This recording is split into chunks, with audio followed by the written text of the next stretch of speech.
Sir mic ಹತ್ರ ಇಟ್ಕೊಳ್ಳಿ.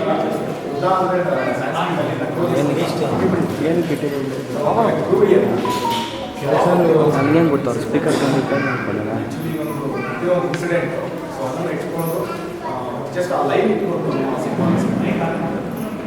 ಆದಷ್ಟು ನೆಟ್ ಶೀಟ್ ಅಲ್ಲಿ ಸಿನಿಮಾ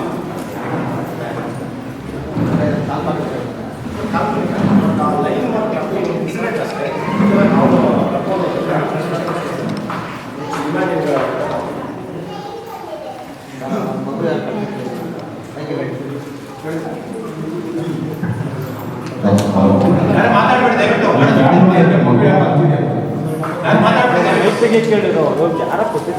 ಇನ್ನ ಎಕ್ಕೋ ಸರ್ ಆಫ್ ಮಾಡಿ ಮೈಕ್ ಬೇಡ, ಇನ್ನ ಎಕ್ಕೋ ಹೊಡಿಬೇಕು. ಆ್ಯಕ್ಚುಲಿ ಇದು ನಾವೊಂದು ಇದಕ್ಕೆ ಹೋಗಿದ್ವಿ. ಸೊ ಅಲ್ಲ ಈ ಒಂದು ಇನ್ಸಿಡೆಂಟ್ ತುಂಬ ಮಗು ಮೇಲೆ ಅಂತ ಗೊತ್ತಾಯ್ತು. ಸೊ ನಾವು ಆ ಜಾಗಕ್ಕೆ ಹೋಗಿ ಒಂದು ಡೇಸ್ ಎಲ್ಲ ಸ್ಟೇ ಆಗಿ ಸೊ ಅದು ನಿಜಾನ ಸುಳ್ಳ ಅಂತ ತಿಳ್ಕೊಂಡ್ರು ಅಂತ ಗೊತ್ತಾಯ್ತು, ಆಗಿದೆ ಅಂತ ಗೊತ್ತಾಯ್ತು. ಸೊ ಏನಾಗಿದೆ ಅಷ್ಟು ಡೀಪ್ ಅಂತ ಹೋಗಿ ಜಸ್ಟ್ ಆ ಒಂದು ಲೈನ್ ಅಂತ ತಗೊಂಡ್ಬಂದು ನಾವು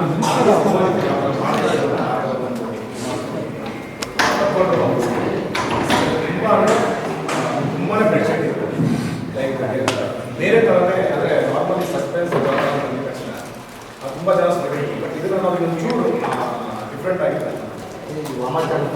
ಇಲ್ಲ ಸರ್, ವಾಮಾಚಾರ ಇಲ್ಲ, ಮಾರಾಟ ಏನು sir. It's like emotional background.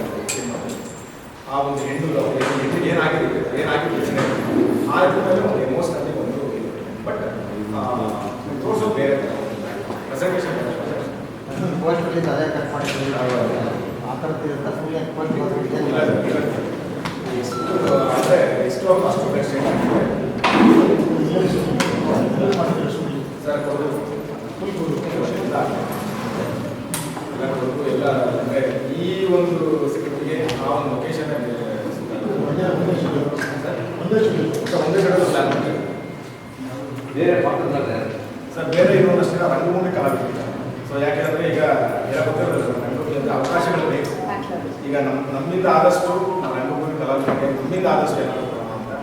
ಎಲ್ಲರಿಗೂ ನಮಸ್ಕಾರ, ನಾನು ಮಾನಸ ಗೌಡ. ಈ ಸಿನಿಮಾದಲ್ಲಿ ನಾನು ಫ್ಲಾಶ್ ಬ್ಯಾಕಲ್ಲಿ ಬರೋ ಒಂದು ಮುಖ್ಯವಾದ ಪಾತ್ರ ಮಾಡ್ತೇನೆ. ಸೊ ನನಗೆ ತುಂಬಾ ಇಷ್ಟ ಆಯಿತು. ಹೆಣ್ಮಕ್ಳಿಗೆ ಒಂದು ಮೆಸೇಜ್ ಸಿಗುತ್ತೆ ಖಂಡಿತವಾಗಿ ಸಿನಿಮಾ. ಪಾತ್ರ ಪ್ರಿಪ್ರೇಷನ್ ಹೇಗಿದೆ? ಈ ಸಿನಿಮಾ ಸಿಲೆಕ್ಟ್ ಆಗಿದ್ದಾಗ ನಿಮ್ಮ ಪಾತ್ರ ಪ್ರಿಪ್ರೇಷನ್ ಹೇಗಿದೆ? ಯಾಕೆ ನಿಮಗೆ ಫ್ಲಾಶ್ ಬ್ಯಾಕ್ ಕೊಡ್ತಾರಲ್ಲ? ಕೋಆರ್ಡಿನೇಟರ್ ಕಡೆಯಿಂದ ಸರ್ ಪರಿಚಯ ಆಯಿತು. ಸೊ ಸರ್ ನನ್ನ ಫಸ್ಟ್ ಸ್ಟೋರಿ ನೋಡಿದಾಗ ನನಗೆ ತುಂಬ ಇಷ್ಟ ಆಗಿದೆ ಸ್ಟೋರಿ. ಸೊ ನಾನು ಮಾಡ್ತೀನಿ.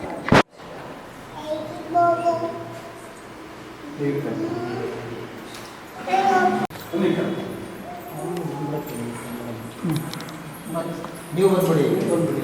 ಎಲ್ರಿಗೂ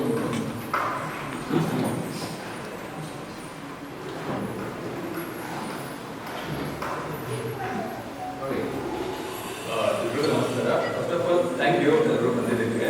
ಸೊ ನನ್ನ ಹೆಸರು ರಘುವರ್ ಅಂತ. ಇದು ಕನ್ನಡದಲ್ಲಿ ಮೂರನೇ ಸಿನಿಮಾ, ತಮಿಳಲ್ಲಿ ಒಂದು ಮಾಡಿದ್ದೀನಿ, ತೆಲುಗುದಲ್ಲಿ ಮಾಡಿದ್ದೀನಿ.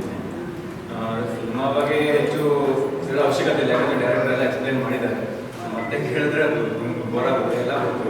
ಸೊ ನನ್ನ ಕ್ಯಾರೆಕ್ಟರ್ ಬಗ್ಗೆ ಹೇಳ್ಬೇಕಂದ್ರೆ ಅದೇ ಒಬ್ಬ ಮಿಡಲ್ ಕ್ಲಾಸ್ ಹುಡುಗ. ಪಾಸ್ಟ್ ಘಟನೆಗಳು ನನ್ನ ಲೈಫಲ್ಲಿ ಹೆಂಗೆ ನನಗೆ ಬಾದರ್ ಆಗುತ್ತೆ, ಹೆಂಗೆ ಕನೆಕ್ಟ್ ಆಗುತ್ತೆ ಅನ್ನೋದೇ ಈ ಸಿನಿಮಾ ಕಂಟೆಂಟ್. ಸೊ ಇದೊಂದು ಔಟ್ ಆಫ್ ಬಾಕ್ಸ್ ಕಂಟೆಂಟ್. ಅಂದರೆ ಇವಾಗ ರೆಗ್ಯುಲರ್ ಸಸ್ಪೆನ್ಸ್ ಥ್ರಿಲ್ಲರ್ ಸಿನಿಮಾ ಥರ ಅಲ್ಲ, completely different. First of all story ಕೇಳಿದಾಗ ನನಗೆ ಅದೇ ಇಷ್ಟ ಆಯಿತು. ಡೆಫಿನೆಟ್ಲಿ ನಾನೇ ಮಾಡ್ತೀನಿ ಸರ್, ಪ್ಲೀಸ್ ಒಂದು ಆಪರ್ಚುನಿಟಿ ಕೊಡಿ ಅಂತ ಕೇಳಿ ಸೊ ಇಲ್ಲಿ ತನಕ ಬಂದು ಮುಗಿಸ್ಕೊಂಡು ನಡೆದು ಇವಾಗ ಶೂಟಿಂಗ್ ಹೋಗ್ತಾ ಇದ್ದೀವಿ.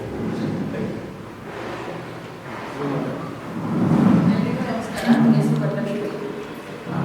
ಈ ಮೂವಿನಲ್ಲಿ ಅವಕಾಶ ಸಿಕ್ಕಿದ್ದು ಶರತ್ ಕಡೆ. ಶರತ್ ನಾನು ಆಲ್ರೆಡಿ ಮೂವಿನಲ್ಲಿ ಪರಿಚಯ ಇದ್ದೀನಿ.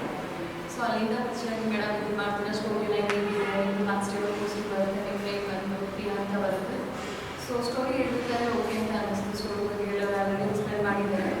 ನನಗೂ ಒಂದ್ಸಲ ಇಬ್ಬರಿಗೂ ಕೂತ್ಕೊಂಡು ಒಂದೇ ಸಲ ಸ್ಟೋರಿ ಹೇಳ್ಬೇಕಾದ್ರೆ ನನಗೆ ಅನಿಸಿದ್ದು ಓಕೆ ಮಾಡ್ಬೋದು, ಚೆನ್ನಾಗಿದೆ, ಮಕ್ಕಳು ಒಂದು ಒಳ್ಳೆ ಮೆಸೇಜ್ ಪಾಸ್ ಮಾಡ್ತೀವಿ ಅಂತ ಅನ್ನಿಸ್ತು. ಸೊ ಇದ್ರ ಬಗ್ಗೆ ಇನ್ನೂ ಅದರಾಗಿಲ್ಲ. ನೆಕ್ಸ್ಟ್ ಇವತ್ತು ಮೋಟ ಆಗಿದೆ, ಜಸ್ಟ್ ಇನ್ನೊಂದು 20 days ಪ್ಯಾಕಪ್ ಮಾಡಿ ಕೊಡಗುನೆಲ್ಲ ಶೂಟಿಂಗ್ ಅಷ್ಟೇ. ಎಲ್ಲರೂ ಸಹಕಾರ ನೀಡಿ ಅಂತ ಎಲ್ಲರಿಗೂ ನಮಸ್ತೆ. ನನ್ನ ಹೆಸರು ರಾಜು ವೆಂಕಟಪುರ ಅಂತ. ಹೆಚ್ಚಿಗೆ ಏನು ಆಗಲ್ಲ, ಮುಕ್ತ ನಿಂತಿದೆ. ಒಂದೇ ಸ್ಪೀಡಲ್ಲಿ ಪ್ಲಾನ್ ಮಾಡ್ತಾ ಇದ್ದೆ. ಕತೆ ಫೈನಲ್ ಅಂತ ಬಂದಿದೆ. ಈಗ ಚಿತ್ರೀಕರಣಕ್ಕೆ ಓಡೋ ಸಮಯ. ಎಲ್ಲರೂ ಬಂದಿದ್ದಕ್ಕೆ ಥ್ಯಾಂಕ್ ಯು. ನಾನು ಈ ನನ್ನ ಬಗ್ಗೆ ಹೇಳಬೇಕು ಅಂದರೆ ನಮ್ಮದು ಒಂದು 5 ಪ್ರಾಜೆಕ್ಟ್ ಆಗಿದೆ. ಒಳ್ಳೆ ಕತೆ ಮಾಡಿದ್ದಾರೆ. ಅದು ಏನೆಲ್ಲ ಹೇಳಿದ್ರು ಬೇಡ. So suspense thriller, murder mystery ಅಂದರೆ ಎಲ್ಲರೂ ರೆಗ್ಯುಲರ್ ಒಂದೇ ಥರ ಇರುತ್ತೆ. ಏನೋ ಒಂದು ಸಮಥಿಂಗ್ ಏನೋ ಬೇರೆ ಮಾಡೋಣ ಅಂದ್ಬಿಟ್ಟು ಡೈರೆಕ್ಟ್ ಕತೆ ಮಾಡಿದ್ದಾರೆ. ತುಂಬ ಚೆನ್ನಾಗಿದೆ. ಸೊ ಇವಾಗ ಅವ್ರು ಅಂದ್ಕೊಂಡಿರೋ ಕನಸಿಗೆ ನಾವು ಕನಸು ಮಾಡಿ ಕೊಡಗು ಬ್ಯಾಕ್ ಮಾಡೋದು ಒಳ್ಳೆ ಮಾಡಿದ್ದು ಶೂಟಿಂಗು ಫುಲ್ಲು ಕರಾವಳಿ ಭಾಗನೇ ಅಂತ ಪ್ಲಾನ್ ಮಾಡಿರುತ್ತೆ ಎಲ್ಲ. ಸೊ ಟೆಕ್ನಿಕಲಿ ಎಕ್ಸ್ಪೆಕ್ಟಲ್ಲಿ ಏನು ಕಾಂಪ್ರಮೈಸ್ ಆಗಿರ್ತೀರಾ, ಏನು ಕೇಳ್ತೀರ ಎಲ್ಲ ಕೊಡ್ತೀನಿ ಅಂತ ಹೇಳಿದರೆ ಅವ್ರು ಕೊಡಗು ಕರಾವಳಿ ಇದ್ರೆ ಅಂದರೆ ಆ ಶೇಡ್ ಎಲ್ಲ ಮಲೆನಾಡಿನ ಆ ಥರ ಆ ಭಾಗದಲ್ಲಿ.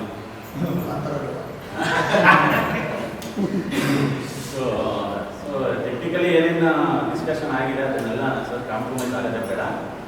ಏನು ಹೇಳ್ತೀರೋ ಅದೆಲ್ಲ ಪ್ರೊವೈಡ್ ಮಾಡ್ಕೊಳ್ತೀವಿ. ಚೆನ್ನಾಗಿ ನಿಮ್ಮ ಸಹಕಾರ ಹೀಗೆ ಇದೆ. ಈ ಸ್ಟಾರ್ಟಿಂಗ್ಗೆ ಒಂದು ಬುನಾದಿ ಹಾಕ್ತೀರಾ, 2 ಗಂಟೆನೂ ಹಿಂಗೆ ಇರಲಿಲ್ಲ. ತಗೊಳ್ಳಿ